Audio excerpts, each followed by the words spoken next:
dia a todos. Graça e paz, que Deus possa abençoar cada um de vocês.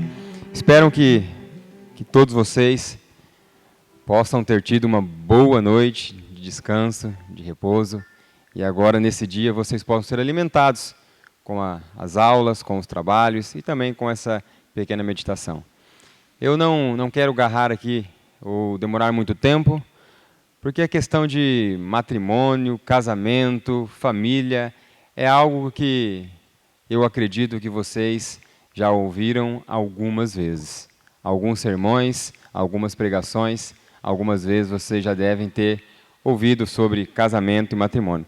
Mas eu gostaria de trabalhar aqui duas características. A primeira é compreensão e a segunda é comprometimento.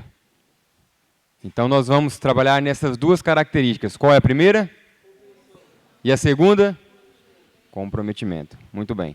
Bom, para nós começarmos, eu gostaria de ler, pedir que vocês também abrem suas Bíblias. Eu não vou ler sozinho.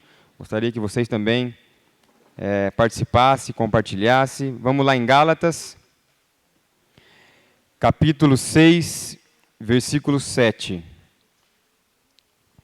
Gostaria que algum dos alunos lesse para mim em voz alta.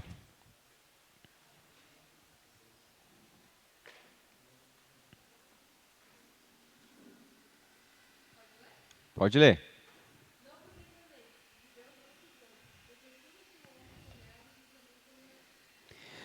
Bom, então aqui o apóstolo Paulo ele vem falando da lei da semeadura. Vocês compreendem essa lei?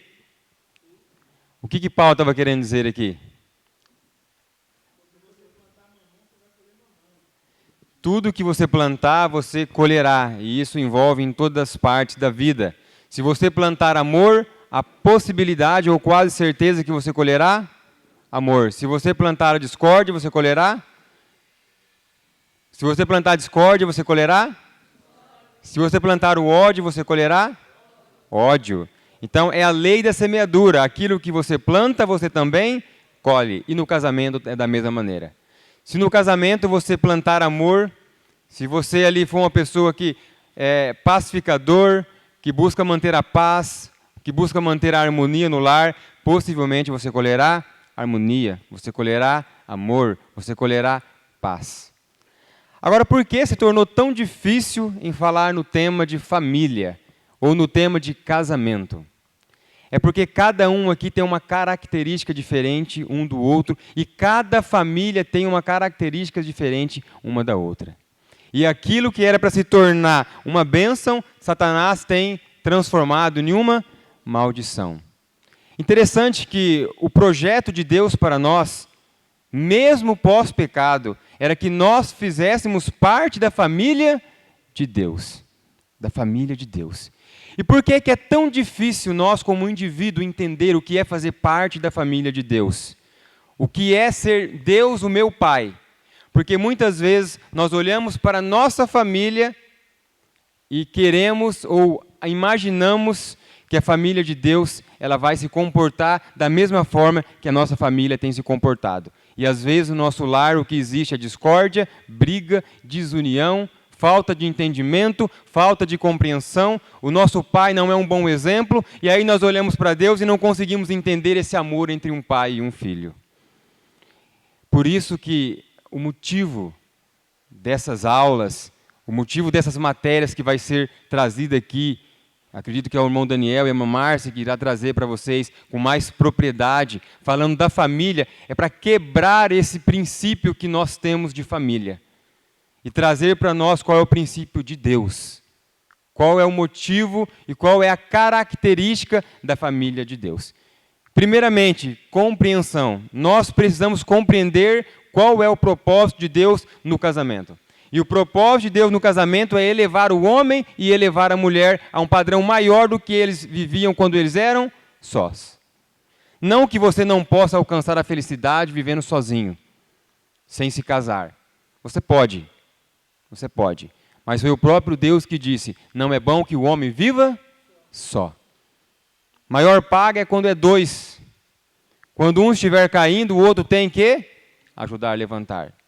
Meus irmãos, nós quando entendemos, ou quando vamos avaliar ali a parte que Paulo fala que nós temos que suportar uns aos outros, ali nós podemos colocar uma dupla aplicação. É suportar no diálogo, suportar na hora do nervoso, na hora do estresse, mas é principalmente ser suporte um para o outro.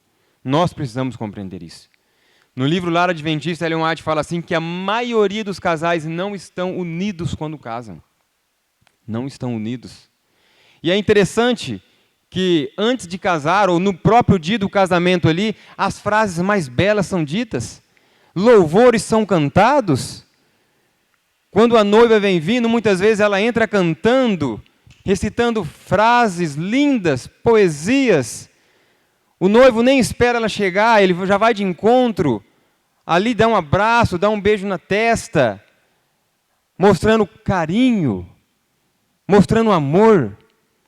E o interessante é que muitos casais, logo depois de um mês, aquele amor parece que já se foi. Parece que aquilo ali era simplesmente uma ilusão, uma realidade. Por que isso tem acontecido no nosso mundo? Interessante que no nosso mundo as pessoas têm se divorciado numa velocidade maior do que têm se casado. Há um tempo atrás, mais ou menos uns 6 anos, eu fiz uma pesquisa e fiz um culto exatamente sobre isso. E nesse culto dizia, nessa pesquisa que eu fiz, dizia que com 10 anos, 70% dos casamentos já teriam sido desfeitos. Eu digo para você que hoje vai quase ficar lá no livro dos Guinness que fala, né? Um casamento de 20, 30 anos. É muito difícil você encontrar uma pessoa que casou com a primeira esposa ou com o primeiro marido e estão 10 anos juntos, 20 anos juntos. Esses dias eu falei para minha esposa, falei, olha, nós já estamos quase batendo recorde. Já estamos indo para 10 anos. Amados, eu sou fruto de um lar dividido. Como eu queria que o meu pai, em algumas circunstâncias, tivesse me repreendido ou até me corrigido com a vara. Teria sido tão bom, porque algumas características que eu adquiri, que hoje eu tenho que lutar contra elas, eu não teria adquirido. Como teria sido bom ter sido criado em um lar onde a família era unida. Eu não sei se você também se identifica com a minha realidade. Mas se você se identifica, eu quero dizer para você que hoje nós temos a oportunidade de fazer diferente, de fazer tudo novo de novo. Porque a partir do momento que você se une em matrimônio, é uma nova história. E nessa nova história que eu tenho partilhado com a minha esposa, eu decidi viver com ela o resto da minha vida. Eu decidi me casar e, custe o que custar, viver com ela o resto da minha vida. Se Jesus não voltar, eu quero ver ela envelhecer. Eu quero envelhecer junto com ela. Eu quero ver os meus filhos crescerem. Eu quero dar para os meus filhos o que eu não tive. Em alguns momentos, repreensão. Em outros, carinho por parte do pai. E por que isso é importante ou é relevante na questão do matrimônio? Porque se vocês não entenderem o que é um matrimônio, é melhor não casarem. Matrimônio não é simplesmente duas pessoas loucamente apaixonadas que estão ali com os hormônios da flor da pele, imaginar que tem que se unir ali e tudo vai ser só flores. Quem aqui já assistiu muito filme romântico, filme de Hollywood? Ergue a mão. Preciso dizer para vocês que o casamento não tem nada a ver com o filme de Hollywood. Casamento tem dia de dificuldade, tem dia de luta, de prova, de espinhos, como também tem dias de glórias. Só que eu também preciso dizer para você que o casamento é algo que você não vive de glórias passadas. Você precisa diariamente alimentá-lo. Diariamente você tem que estar ali olhando para a sua esposa, olhando para o seu marido e fazendo os mesmos elogios que você fez quando você desejou conquistá-lo ou conquistá-la. Meus amados, nós precisamos entender a função do matrimônio. É elevar um ao outro. Esse é o propósito. Quando Deus criou ali Adão, e depois ele criou Eva, ali Adão olha para Eva e ele recita o primeiro poema, ou o poema mais lindo de todos. Essa aqui é osso do meu osso, é carne da minha carne. Ou seja, nós dois agora somos somente um. E por que é tão difícil nós vivermos com essa característica real do casamento, de sermos somente um, e se eu entendo que eu e minha esposa somos um, eu não vou maltratá-la, eu não vou judiar dela, mas eu vou amá-la. Se eu entendo que eu e meu esposo somos um, eu vou tratar ele bem, eu vou amá-lo. É porque logo após o pecado, entrou uma das coisas que prolifera no matrimônio, e é como um câncer corroendo, que é a transferência de culpa. Logo após o pecado, quando Deus veio procurar Adão ali, porque Adão era o sacerdote do lar, mesmo antes da queda, precisamos entender que a mulher ela não foi colocada como a adjutora idônea pós-queda, e antes ela era a cabeça, não. A mulher sempre foi adjutora, conselheira. Quando foi criado, antes da queda, Deus falou assim, dá-lhe-ei uma mulher, ou seja, uma adjutora idônea, uma conselheira sábia. Então, mulher, você precisa entender que se a sua família está indo para o buraco, pode ser que você não está sendo uma conselheira sábia. Ou vocês, moças aqui, que ainda não se casaram, se querem se casar, entenda que você tem que aprender a aconselhar. E aprender a aconselhar é algo muito difícil. Porque você não aconselha na hora que você pensa que deve aconselhar. Mas você aconselha na hora que você tem que aconselhar. Você vai ter que começar a entender o seu cônjuge. Qual que é a hora que eu posso falar? Qual que é a hora que eu tenho que calar? Então, logo pós-queda ali, quando Deus procurou Adão estava escondido ali também. E Deus perguntou, Adão, o que aconteceu? Logo Adão já falou assim, a mulher que tu me deste. Como que ele estivesse falando assim, isso aqui é um estrovo na minha vida. Esse foi o problema. Porque se eu não tivesse tido a mulher, eu não teria caído, porque a mulher que tu me deste levou eu à queda. Transferência de culpa, porque a culpa nunca foi da mulher. A culpa foi de Adão em primeiro momento. Ele era o sacerdote do lar. Ele era o líder. Ele tinha que dirigir aquele lar. Tanto que você pode ver que quando a mulher caiu, Deus não foi falar com a mulher. Ele não foi lá primeiro falar assim, mulher, o que tu fizeste? Não, não foi. Porque Deus, ele é assim, se ele te dá uma autonomia, ele vai cobrar você por essa autonomia. Se ele te colocou você como cabeça, ele vai te cobrar por você ser cabeça. Mas avançando, eu gostaria de tratar de uma característica interessante. Como eu disse que nós vamos trabalhar dentro da característica da compreensão e do comprometimento, o que eu preciso dizer para você, e eu gostaria que você saísse daqui, não saísse, ficasse na aula, mas pensasse nisso, é que casamento, ou principalmente amor, eu quero que você entenda isso se você já não entendeu. Isso é importante para a sua vida, tanto espiritual, e vai ser assim, a cereja do bolo na sua vida matrimonial. Casamento ou amor nunca foi e nunca vai ser sentimento. Você precisa compreender isso, que se você compreender, você vai sofrer muito menos. Amor, ele é princípio, ele não é sentimento. Se você entender que amor é princípio, no momento que a sua esposa te der uma resposta, às vezes rude, e o seu sentimento, ou seja, o seu sistema defensivo, começar a florar a pele, você tem que entender, amor não é sentimento. Amor é princípio. E a palavra de Deus fala para nós, lá em Coríntios, versículo 13, que o amor tudo suporta. Então, se amor é princípio, não é sentimento, e a minha esposa nesse momento não foi feliz na frase dela, eu agora não tenho que agir segundo o meu sentimento, mas eu tenho que agir segundo o princípio. E o princípio diz que o amor tudo suporta, então nesse momento eu tenho que suportar. Se em algum momento, vamos lá em Coríntios, para mim não falar sem propriedade. 1 Coríntios.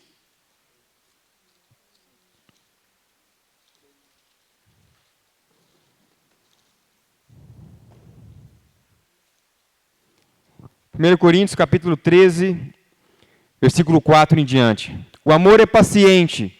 Então, no momento que a sua esposa estiver fazendo algumas coisas aí, e você deixar a sua emoção aflorar, você vai agir da forma errada, você vai agir pelo sentimento e não pelo princípio. Então, a primeira coisa que eu quero trazer, nós temos que compreender. Amor é o quê? Sentimento? Princípio. A partir do momento que eu entendi que o amor é princípio, agora eu tenho que me comprometer. Comprometer a agir segundo o quê? O sentimento? Segundo o princípio. Então, quando a sua esposa, aqui eles são casados, aqui tem acho que 3 famílias aqui, se eu não me engano, tem mais umas ali. Então, a partir de agora, que eu já entendi que amor é princípio, se a minha esposa ou se o meu marido me der uma má resposta e começar a florar na pele o desejo defensivo de me defender, eu vou entender, opa, eu não posso agir segundo o sentimento, mas eu tenho que agir segundo o princípio. Bom, outra coisa que eu também preciso aqui enfatizar é que eu e você não conseguimos agir segundo o princípio se nós não irmos a Cristo. Se nós não irmos a Cristo e pedimos para Ele força para agirmos somente segundo os princípios, nós vamos andar agindo segundo o sentimento.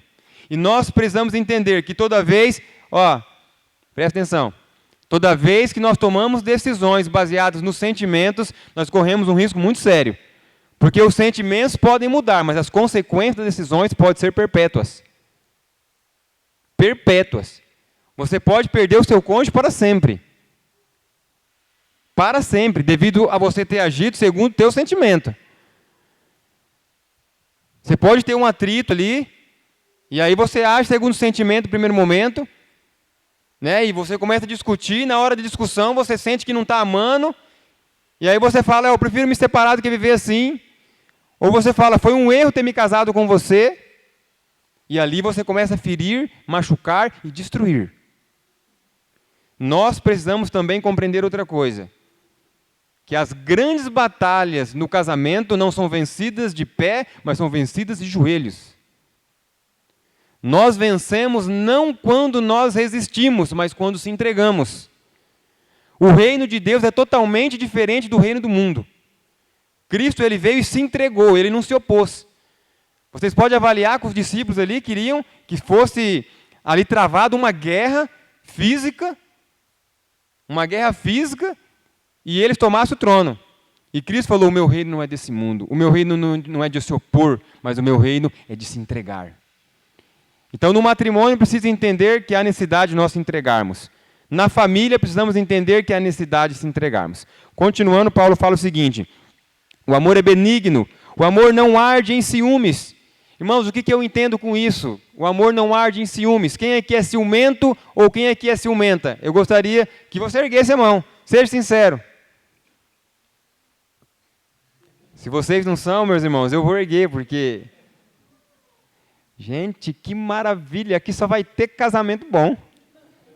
Briga de ciúme não vai existir, porque não tem um ciumento aqui. Agora eu preciso de confessar algo. Deus tem ciúmes. Deus tem ciúmes. Se você lá em Ezequiel 8 vai falar lá que lá tinha uma imagem dos ciúmes de Deus. Agora a questão dos ciúmes, meus irmãos, é quando é descontrolado. Quando, se por acaso, a sua esposa está conversando com um rapaz lá, você já quer ir lá e grudar no pescoço dele, como diz o irmão Cleiton. E esse ciúme é fruto de Satanás. Continuando. Sentimento. Não se ufana, não se ensoberbece, não se conduz inconveniente, não procura os seus interesses. Você precisa entender isso também. Se você está casando somente para procurar os seus interesses, ou se você jovem pensa um dia em se casar para procurar os seus interesses, eu preciso dizer para você que isso não é fruto do amor. Isso não é fruto do amor, isso é sentimento. Amados, nunca foi tão difícil falar sobre família como está sendo no nosso século. Porque hoje os livros de autoajuda, sabe o que eles falam? Cuide-se de você. Se ame. Seja feliz. Onde você encontra na Bíblia isso? Onde vocês encontram na Bíblia? Eu desafio vocês, os meus aí da agricultura, pode encontrar o texto, leva para mim lá depois. Eu encontrei na Bíblia que está falando que a gente tem que se amar. Colocar os nossos interesses em primeiro lugar. Já parou para pensar se Cristo tivesse vivido assim? E ali no Getsemane, quando ele foi tentado ali, nem no Getsemane ele chegaria, né? Mas no Getsemane, quando ele foi tentado ali, e ele foi tentado, e a sua natureza ali, ele tinha sentimento, chegou no Pai e falou, Pai, meu desejo é não morrer. Mas tire esse desejo de mim, passe esse cálice de mim, e que eu venha cumprir a tua vontade, não a minha. Mas se ele tivesse sido levado pelo sentimento, quer saber, deixa esse ser humano aí morrer, quem mandou eles pecar. Foi dado ali bastante orientações para eles, e eles desejaram seguir esse caminho. Glória a Deus que ele não tomou essa decisão, que ele não agiu pelo sentimento. Amados, se fosse revelado para nós o tanto de casamento, de matrimônio e de descasamento, de divórcio que acontece por ser guiado somente pelos sentimentos, eu exorto que vocês não sejam orientados ou guiados pelos sentimentos, porque vocês vão sofrer e sofrer muito. Eu gostaria de, nesse momento, poder dizer para vocês aqui que na referência de casamento, eu fui um exemplo nato, mas eu não fui. Eu fui, sabe o quê? Um tição tirado do fogo, porque eu namorei moças que não eram de Deus, e eu tinha a ousadia de dobrar o meu joelho e falar, Senhor, faça que seja essa. Ou seja, querendo determinar para Deus. E hoje, quando eu olho para aquelas jovens, eu falo, glória a Deus, que o Senhor não responde a oração do tolo, às vezes, na sua tolice. Por quê? Porque era guiado, sabe pelo quê? Pela aparência, pela fala doce, pelos sentimentos. Não que eu estou querendo dizer para você que você não tem que gostar da pessoa, que não tem que sentir ali uma satisfação de estar junto, mas não é isso o objetivo principal. Você tem que olhar para a pessoa que você está namorando, ou que você vai namorar um dia, que você não pode namorar agora, tá? E isso já é interessante, porque se vocês aqui estiverem burlando a regra ou burlando a lei, vocês estão indo contra a palavra de Deus. Toma cuidado nos olhares, na paquera que hoje em dia é colocada. Por quê? Porque vocês fizeram um compromisso de vir aqui. Vocês têm a compreensão e têm um comprometimento. Nós temos que ser honestos com Deus em todos os pontos. E voltando para finalizar aqui, fala assim, tudo sofre, tudo crê, tudo espera, tudo suporta. E eu finalizo aqui, o amor jamais, jamais acaba. Sabe por quê? Porque o amor é um princípio. Irmãos, quando eu me casei, eu não estava totalmente amando a minha esposa. Amor não é assim que você fala amor à primeira vista. Isso aí é ilusão de Hollywood. Isso é ilusão de Hollywood. Um dia, minha esposa, ela me trouxe uma frase que ela quebrou minha estrutura. E aí, diante, eu comecei a ver que realmente o amor não era o que eu pensava. Ela falou assim, ainda que você fique aleijado, olha, quase que eu chorei na hora. Eu vou cuidar de você todos os dias da sua vida. Sabe por quê, irmãos? Porque amor é princípio. Amor não é sentimento. Que vocês possam compreender isso e se comprometer a amar por princípio. Isso não é só no casamento. Isso é aqui. Se algum dos seus colegas aí, vou usar uma palavra, pisar na bola com vocês, olhe para ele e ame-o por princípio. Porque Cristo, quando Ele olha para mim toda manhã, eu garanto para vocês que se Ele olhasse no sentimento humano, Ele ia querer me destruir. De novo pisou na bola. Mas Ele me ama por princípio. Então, que nós possamos, nos nossos relacionamentos, amar uns aos outros por princípio. E isso significa, para os que são casados aqui, a tarefinha de casa, isso significa que quando a sua esposa ou o seu esposo te dar uma má resposta e o seu sentimento defensivo começar a florar, você vai na hora, com as forças de Cristo, raciocinar e vai entender, opa, amor não é sentimento, amor é princípio. E para finalizar, falar de relacionamento, de casamento, é muito fácil. Mas na mesma intensidade que é fácil falar de amor, falar de casamento, falar de relacionamento, é difícil você viver os padrões bíblicos nesse relacionamento. Porque depois do pecado, Satanás ele colocou ali a sua mão e ele tem atrapalhado muito. Mas eu entendo que agora vocês vão compreender que amor é o quê? Princípio e não sentimento. Deus abençoe. Vamos dobrar nossos joelhos e finalizar com mais uma oração.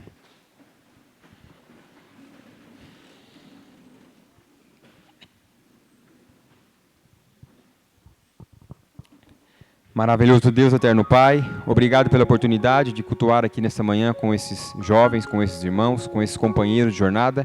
Que o Senhor possa derramar bênçãos espirituais sobre eles e que não só eles, mas todos nós possamos entender que amor não é baseado nos sentimentos, nem nas emoções, mas que o amor é baseado no princípio.